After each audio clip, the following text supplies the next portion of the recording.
কোরবানি মন চাইলে দেয়, দেয় দেয় না যে এমন না, কিন্তু ঠিক যতজনের উপরে ফরজ হইল, ওয়াজিব হইল, অতজন দেয় কিনা এটা হলো দেখার বিষয়। যার ভাল লাগছে হইতে দেয়, যার ভাল লাগছে না হইতে দেয়, এটা তো কোনো কথা। এই ঘরের মধ্যে আপনার ছেলেও রোজগার করে, ছেলের ঘরের নাতি হেইতেও রোজগার করে, হের কাছেও জমা টাকা আছে, সে ঢাকা চাকরি করে মনে করেন নাতি, এখন তার কাছে আপনার ৮০,০০০ ১ লাখ টাকা তার কাছে আলগা জমা আছে। হ্যাঁ, তো ঈদের দিন যদি ওই টাকাটা তার কাছে থাকে, তার মালিকানা দিন কোরবানির ঈদের ৩ দিন, তো তার উপরেও তো কোরবানি ওয়াজিব, নিঃসন্দেহে ওয়াজিব। তো হে যে কোরবানি দিল না, দিছে তো আমরা ঘরে তো দিছে, হের হিসাব হইল কি, আমরা বাড়িতে কি দিছে, দাদার নামে তো কোরবানি দিছে, তো দাদার নামে কোরবানি দিছে, গোস্ত না খাওন, তো তো গোস্ত তো খাইতে আছে, তো কোরবানি মানে কি শুধু গোস্ত খাওয়া? তো তাইলে বলেন, দুই ভাই মনে করেন দুইজনেই চাকরি করে, খুব টাকা না থাকুক, কিন্তু ৮০,০০০ ৯০,০০০ ১ লাখ টাকা, 52.৫ বড়ি রূপার দাম যা। কোরবানির ঈদের দিন যদি কারো কাছে তার বাজার সংসারের মূল প্রয়োজন, ওষুধপত্র, বাজার সদাই, গ্যাস বিল, বিদ্যুৎ বিল, পানির বিল, এই সামান্য যে মৌলিক খরচ বউ বাচ্চা, এইটার অতিরিক্ত যদি 52.৫ বড়ি রূপার দাম যা, সেই পরিমাণ সম্পদ থাকে মালিকানাধীন এই ৩ দিনের মধ্যে, তাহলে ওই পুরুষ নারীর উপরে কোরবানি আছে। এবং আল্লাহ নবী সাল্লাল্লাহু আলাইহি সাল্লাম বলছেন যে কোরবানি করলো না, সামর্থ্য হওয়ার পরেও, ওয়াজিব হওয়ার পরেও, সে যেন আমাদের নামাজে না আসে। আল্লাহ নবী সাল্লাল্লাহু আলাইহি সাল্লাম বলছে, তোমার মতো অপদার্থ নামাজ পড়তে আইসো, তুই আমগো মসজিদে আসবি না, তুমি আমাদের ঈদগাহে আসবা না। কত বড় ধমক, কত বড় ধমক বলেন। মনে করেন 52.৫ বড়ি রূপার দাম যদি ১৩৫০ টাকা করে এক বড়ি হয়, আমি কিছুদিন আগে ৩-৪ দিন আগে আমাদের কুমিল্লায় মুরাদনগর একজন বড় স্বর্ণকারের জিজ্ঞাসা, উনি বলছে ১৩৫০ টাকা এক বড়ি রূপার দাম, স্বর্ণ না। তাহলে 52.৫ বড়ির দাম ৭১,০০০ টাকার থেকে ২০-৩০ টাকা কম, তাহলে ৭১,০০০ টাকা। তো এই কোরবানির ঈদের দিন ৭১,০০০, শহরে কোথাও কোথাও ১৭৫০ টাকাও আছে। তো ঠিক আছে, ধরে নিলাম ৭০-৮০,০০০ টাকা যার কাছে কোরবানির ঈদের দিন অতিরিক্ত আছে, ব্যাংকে আছে, সমিতিতে আছে, কারোর কাছে হাওলাত দিয়ে রাখছিল আছে, অথবা এমনি জমা আছে, মূল বাজার খরচা, সংসারের মূল প্রয়োজনের অতিরিক্ত, ওই মুসলমানের উপরেই কোরবানি আছে। এমন প্রত্যেকে দিতে হবে, ফ্যামিলির সদস্য কামাই করা যতজন এত এই পরিমাণ টাকার মালিক, ওদের সবাইকে দিতে হবে। 2 ফুট শহরে চাকরি করে বা বাজারে ব্যবসা করে, দুজনেরই ছোট ছোট দোকান হোক, কিন্তু দুজনের কাছে জমা টাকা আছে, ৮০,০০০ ৯০,০০০ এক আলগা, এটি এক বাফেরে কইছে, এগুলো তার কাছে ব্যক্তিগত আছে সঞ্চয়। এখন কোরবানির উপলক্ষে 2 ভাই আপনার মিল্লা 10,০০০ করে 20,০০০ বাপের হাতে তুলে দিছে, যেহেতু একসাথে বাপ থাকে, খায়, সংসার ভিন্ন হয়েছে না মনে করেন, তাহলে এখন বাপে আরো 10,০০০ টাকা দিয়া মিলাইয়া 30,০০০ টাকা দিয়া এক শরিক কোরবানি দিছে বাপের নামে, অথবা মার নামে দিছে, বাপ মা দুইজনের নামে 2 শরিক দিছে। আচ্ছা ধরে নিলাম, তো এদের কোরবানি তো হইছে, ঠিক আছে, কিন্তু ছেলেটার কাছে যে ৭০-৮০,০০০ টাকা জমা আছে আলগা, তো এই কারণে এই ছেলে ওই ছেলে দোনো ছেলের উপরে তো কোরবানি আছে। তাহলে এরা যদি বাফেরে বারে টাকা দেয়, এই কারণে তাদের কোরবানির হুকুম আদায় হবে না, তাদের কোরবানি হবে না, ওনাদেরটা হইছে। তাহলে এরা নিঃসন্দেহে গুনাহগার থাকবে, এদের জন্য ঈদের নামাজ পড়া নিষেধ। এই অপদার্থ যেন, রসুল বলছে তুমি আইসো না, তুমি যে তো গোস্ত খাইবার হিসাব করছো, তো শুইয়া থাকো, তুমি নামাজ পড়ে কিরবা, গোস্ত রান্ধা হইলে তো তোমার জানাইবই, ডাকবে। তোমার মায় তো কইবই ফুতাইও গোস্ত রান্ধা হয়েছে, খাইতে আসো, তো আর কি, তুমি হঠাৎ থাকো। এই জন্য বললাম বিষয়টা অনেক গুরুত্বপূর্ণ। কোন মহিলার কাছে মনে করেন স্বর্ণ আছে 1 ভরি 1.5 ভরি, মহিলার কাছে, মহিলার ব্যক্তিগত নিজস্ব 10,000 টাকা আছে, এটি হেবুড়ির টাকা, স্বামীর না, তার নিজের টাকা, স্বামী দিছিল কোনো সময়, ফুতে দিছে, বাপের বাড়ির থেকে কেউ দিছে, বাপে দিছে, বাইয়ে দিছে, এমন হইতে পারে কিনা বলে। তাহলে এই মহিলার ওই কোরবানির ঈদের দিন এই মহিলার যদি তার গহনা যে স্বর্ণ আছে আর ওই টাকাটা, এই দুইটা মিলাইলে যদি 52.5 ভরি রূপার দাম সমপরিমাণ হয়, তাহলেই এই মহিলার উপরেও নিঃসন্দেহে কোরবানিও আছে, এই মহিলারও কোরবানি দিতে হবে। তা বলেন তো, 1 ভরি স্বর্ণ আর 10,000 টাকা, এই দুইটা মিলাইলে 70-80 হাজার টাকা হবে না? 1 ভরি স্বর্ণের দামে তো 80-90 হাজার। শুধু স্বর্ণ না, কোনো মহিলার কাছে জমা কোনো টাকা নাই, রূপা নাই, শুধু কি আছে? স্বর্ণ আছে, আর কিছুই নাই, তাইলে 7.5 ভরি স্বর্ণ হইতো। কিন্তু যদি স্বর্ণের সাথে কিছু পরিমাণ রূপা থাকে, কিছু পরিমাণ টাকা থাকে জমা, তাহলে দুইটা মিলাইতে হবে, দোনোটার দাম মিলাইয়া 52.5 ভরি রূপার দাম যা, ওইটার লগে মিলাইতে হবে, ওইটার সমপরিমাণ হলেই কোরবানি হচ্ছে। এই কথা চিন্তা করলে অসংখ্য মহিলার উপর, অনেক মহিলা, অধিকাংশ মহিলাদের উপরে কোরবানি ওয়াজিব দেয় না। বললাম না, ফ্যামিলিতে নিজেরা নিজেরা একটা বুঝ কইরা একজনের নামে দিছে আর কি, বাপের নামে কোরবানি দিছে, বুড়া মার নামে কোরবানি দিছে, মা মুরব্বী মানুষ, মার নামে কোরবানি দিলাম, অথচ মার উপরে হয়তো কোরবানি ওয়াজিব হয় নাই, কারণ হেবুড়ির এই পরিমাণ কি নাই, সম্পত্তি নাই। তাহলে উনার কোরবানি আদায় করলে কোরবানি হবে নফল, আর তার উপরে ছিল কি ওয়াজিব, সে তারটা করল না। তো কি হইল এটা, কেমন হইল বলেন? এই খামখেয়ালি আমাদের, মানে আমরা অধিকাংশ মুসলমান, আমাদের ফিকির হলো ইবাদত হবে আমার মন মতো, শরীয়তের মেজাজ বুঝা, এই মানসিকতা, এই মানসিকতাই আমাদের মধ্যে। আফসোসের ব্যাপার, আফসোসের ব্যাপার। অথচ কোরআনুল কারীমে আল্লাহ তাআলা বলছেন বারবার মুত্তাকির সিফাত, মুত্তাকি কাকে বলে, মুমিন কাকে বলে, মুসলমান কাকে বলে, দুইটা গুণ সবসময় যার মধ্যে চলমান, এটা মুত্তাকির সিফাত, বৈশিষ্ট্য, পরিচয়, মুমিনের পরিচয় কি? 1, 5 ওয়াক্ত নামাজ পড়ে, 2, সর্বদাই প্রতিনিয়ত নিজের সম্পদ থেকে আল্লাহর রাস্তায় খরচ করে, যাকাত আসলে যাকাত, কোরবানি আসলে কোরবানি, হজ ফরজ হলে হজ, এমনি দান সদকার দরকার হলে দান সদকা, এটা দিতে থাকে। এই ব্যাপারে তার কোনো কার্পণ্য নাই, তার কোনো বাধা নাই, তারে মুমিন বলে, তারে মুসলমান বলে। এই জন্য কোরআনুল কারীমে আল্লাহ তাআলা, আপনারাও শুনছেন ওয়াজে, যে আল্লাহ তাআলা যত জায়গায় নামাজের কথা বলছেন, তত জায়গায় যাকাতের কথা, সম্পদ ব্যয়ের কথা, অমিম্মা রাযাকনাহুম ইউনফিকুন বলছেন।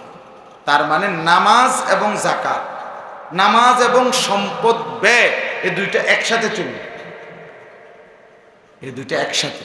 প্রতিদিন মুসলমান নামাজ পড়বে, প্রতিদিন মুসলমান কম বেশি আল্লাহর রাস্তায় খরচ করবে, 10 টাকাই হোক, 5 টাকাই হোক, 2 টাকাই হোক।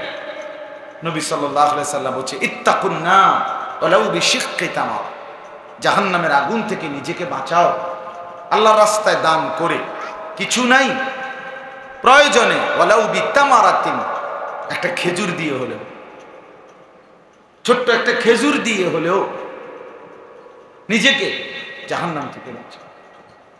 এরপরে নবী সাল্লাল্লাহু আলাইহি সাল্লাম বলেন ফা ইল্লাম তাজিদ, খেজুরও নাই, ফা বিশিক্কি তামার, তাহলে খেজুরের যে ভিতরে আটি, দানাটা, খেজুরের দানা আছে না একটা, এই পরিমাণ কিছু দিয়ে হলেও দান করে জাহান্নাম থেকে বাঁচো।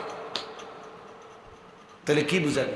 ছোট হোক, একটা চকলেট হোক, একটা বুটের দানাই হোক, এটাও আল্লাহর রাস্তায় কাউকে দাও, একজন অভাবীকে দাও।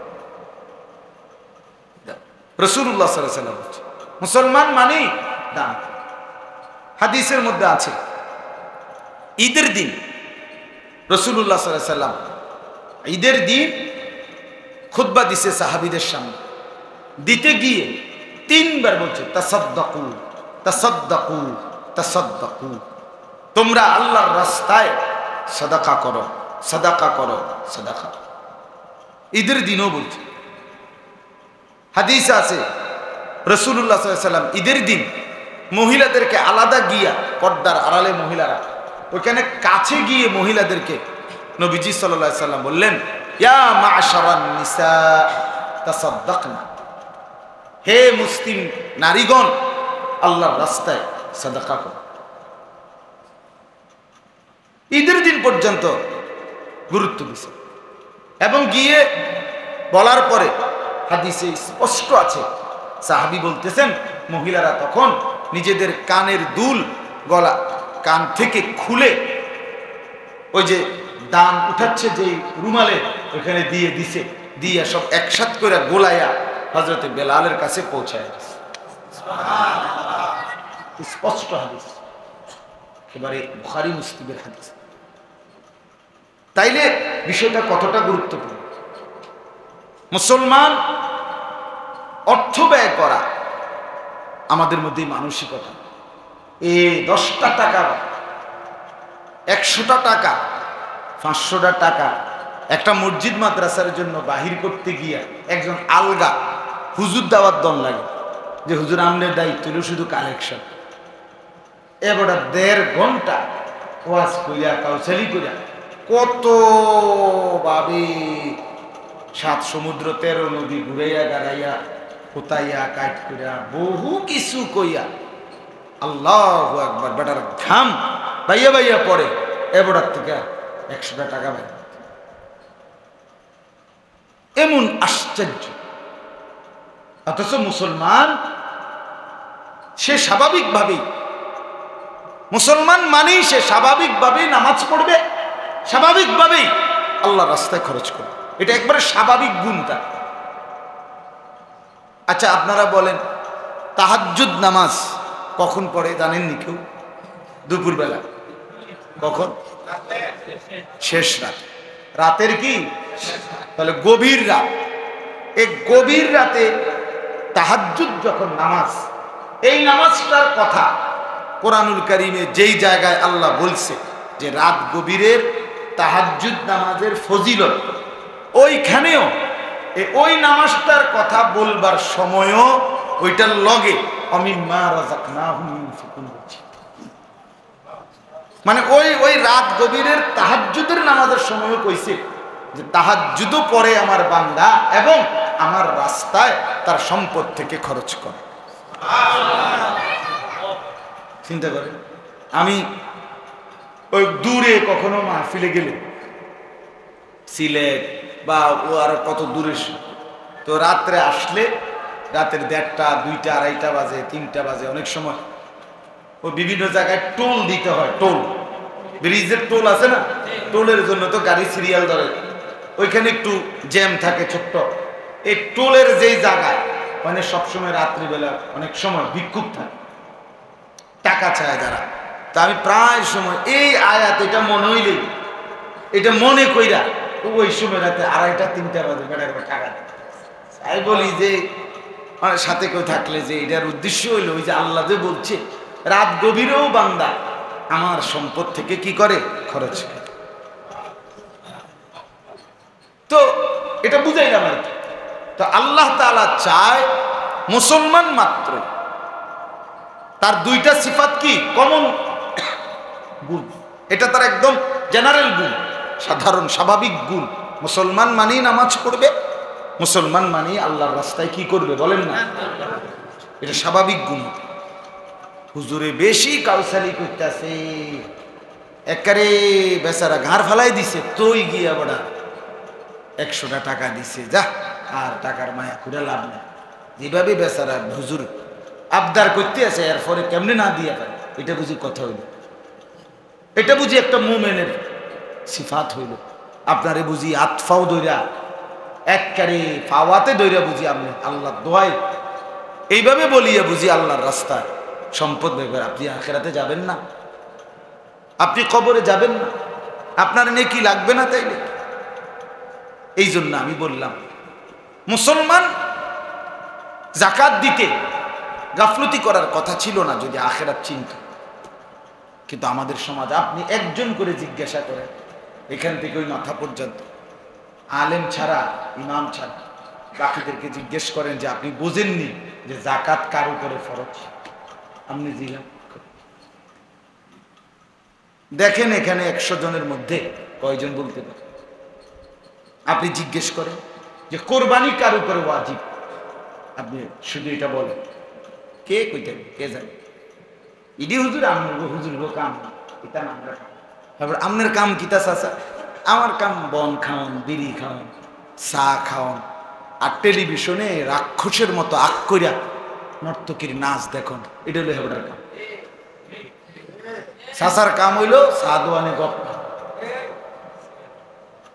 সাদোয়ানে গপ, নর্তকী দেখা, নাচ গান দেখা, বিড়ি খাওয়া, সিগারেট খাওয়া, কথায় কথায় গালি দেওয়া, আর টেলিভিশনে নাটক সিনেমা দেখা। এই হলো হেবটার কাজ। এই ছিল কথা? কথা তো এই ছিল না বাপ। কথা তো ছিল যার বয়স বেশি তার আমলও বেশি। কথা বলেন না? যার হায়াত লম্বা তার আমলও তো লম্বা। কথা তো এই ছিল বাপ। 60 বছর বয়স, 70 বছর বয়স, আশ্চর্য জলজ্জান্ত বুড়া মানুষ মুসলমান, স্বাভাবিকভাবে এখনো বিড়ি সিগারেট খায়। কি পরিমাণ নির্লজ্জ লোক, কতটা নিকৃষ্ট বেহায়া মানুষ। এই জন্য আমি সবসময় বলি, আমি আর যদি কোনোদিন নাও বলতে পারি সমস্যা নেই, আপনি টেনশন করেন না যে এই হুজুর চাইও আর কোনোদিন আইন না, নাই অসুবিধা নেই, একবার আইতেই যান শেষ। কথা বুঝেন না? আপনি এই চিন্তা করেন লাগবে না। কিন্তু এটা বুঝিয়ে বললাম, বয়স্ক যে মানুষ তার তো পুরা ফিকির হওয়ার কথা আখিরাত, তার চলনে বলনে উঠায় বসে যে না রে বাবা, আমার আর সময় নাই, আমার আর হায়াত নাই, আমি আর বেশি দিন বাঁচব না, আমার এখন আল্লাহ বিল্লাহ আখিরাত পরকাল। কথা তো ছিল এই উমায় বড়া ওনো সাদোয়ানে বসে। তারপরে এখনো প্রতিদিন 3 ঘন্টা 4 ঘন্টা নিয়ম মাফিক, রুটিন মাফিক টেলিভিশন নাচ গান দেখতেছে। আফসোসের ব্যাপার কিনা বল? আফসোসের। দিন শিখবে কখন? আল্লাহর হুকুম জানবে কখন? যাকাত আদায় করবে কখন? কোরবানি আদায় করবে কখন? মাসআলাটা বুঝবে কখন? হজ করবে কখন? কখন হজ করবে? হজ্জের মাসআলা জিজ্ঞেস করে। আমি এখনো মাওলানা মাদ্রাসায় বলে আসছি এই আসরের পরে, ওই সাগর ফেনা মাদ্রাসা, মনে করেন একজন মুসলমানের উপরে, একজন মুসলমান, তার কাছে তার বাড়িটা আছে বসত, আর অতিরিক্ত আলগা তার কাছে 10 শতক জায়গা আছে, হেবড়া জমি, আর জমি কয় শতক? আর কিচ্ছু নাই, আর ব্যাংকেও কোনো টাকা নাই, সুতো বিদেশ নাই, আলগা হেবড়ার আর কোনো কামাই নাই, শুধু আছে জমি, বাড়ির বিডাটা, আর আলগা আছে কি একদ্দুর জিনিস। আচ্ছা, এখন এই মুসলমান তার যে সংসারটা আছে, সংসারে মনে করেন 6 জন সদস্য, কথার কথা, বা 8 জন, এই 8-10 জন মানুষের আল্লাহর ঘরে যাওয়া, থাকা, আসা, এইটুকু সময় 1.5 মাস। হজ্জের সময় সৌদি আরবে যাইতে, থাকতে, আসতে সব মিলাইয়া হলো কি 1.5 মাসেরও কম, 40 দিন। এবার আরো কমাই গেছে, আমার ফ্লাইট, আমার এবার ফ্লাইট এবং ফিরতি ফ্লাইটে মোট 33 দিন, এইটাই দিছে হিসাবে। তো 44 দিন, 42 দিন, 43 দিন, আমি ধরলামই 1.5 মাস, আমি ধরলাম 2 মাস। 2 মাসে ওনার পরিবারের সংসারের খরচ, বাজার, ওষুধপত্র, বই, কাগজ কলম, পানির বিল, বিদ্যুৎ বিল, গ্যাস বিল ইত্যাদি, এটা একটা খরচ। আর ওই আল্লাহর ঘরে যাইতে আসতে যে খরচটা লাগে, হজের টাকাটা, মনে করেন হজের টাকা 7 লাখ, আর এখানে লাগবে আরো 2 লাখ 2 মাসে, ধরে নিলাম। কত হইল? এই 9 লাখ। তো ওনার জমি আছে কদ্দুর? এখান থেকে যদি উনি 3 শতক জমি বা 4 শতক জমি বেচে, তাইলে এই 9 লাখ টাকা, মানে 3 লাখ টাকা করে যদি শতক হয়, তো 3 তিরিকা 9 লাখ, কথা বুঝছেন? 4 লাখ টাকা করে যদি 4 শতক যদি হয়, 2 লাখ টাকা করে যদি শতক হয়, 4 দুগুণে 8 লাখ, তাহলে 8-9 লাখ টাকা 3-4 শতক জায়গা বেচলেই হয়ে যাবে মনে করেন। তাহলে আরো বাকি জমি আছে কদ্দুর? 7 শতক, 6-7 শতক জায়গা আরো রয়ে গেছে। তো এই 3 শতক 4 শতক জমি বিক্রি করলে ওনার পরিবারের এই 1.5-2 মাসের সংসার খরচও চলবে, হজের টাকাও কি হবে, কথা বুঝছেন? আর ফিরা যখন আইব দেশে, তখন সংসার চলার জন্য ওই বাকি আরো জমি আছে না কদ্দুর? কদ্দুর ওই যে 6-7 শতক না রইছে, এটুকু আছে, এটা দিয়েই সংসার চলবে। তাহলে আর যদি কিছু না থাকে, ফুত বিদেশ, ব্যাংকের টাকা, ফসলের অন্য কোনো জমি আর কিচ্ছু নাই, শুধু এটুকু যে জেদ্দুর জমি থাকলে তার কিছু অংশ বিক্রি করলে হজের টাকা, সংসারের বাজার খরচের টাকা হয়ে যায়, এবং বাকিটুকু দিয়ে পরে আইসা চলা যাবে। আল্লাহর কসম বাপ, ওই মুসলমানের উপরে হজ করা ফরজ।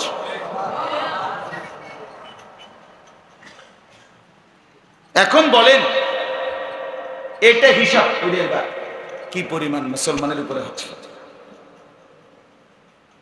কই আদায়কারী কোথায় বলো?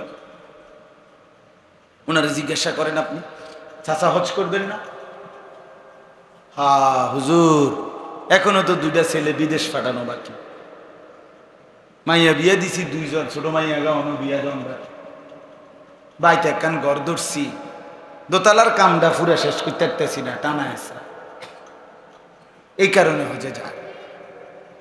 হায় না ফরমান, আহা, ওই হজে যাবেন না চাচা? কইব কি যে আরে যাইলাম হইলে, কিন্তু বাড়ির লগি দিয়া তার চাচায় 10 শতক জমি বেচবো কয়, আর যা বহুত দিন ধরে ঘুরাইতে আছে, বেচে না। এই জমি খান লইবার লাগিয়া বহুত দিন ধরে ঘুরতে আছে। এই জমি খান যদি বেচতো, তাহলে বাড়িটা কদ্দুর সুন্দর মিল হইতো, কদ্দুর সুন্দর করে বাড়িটা গোছ গাছ করে কবরে যাইতে পারলো, মনটা বুঝে দেখতাম যে জি ভিতরে গদ্দুয়ার করে দিয়ে গেছে। বাহ, কি সুখের আলাপ!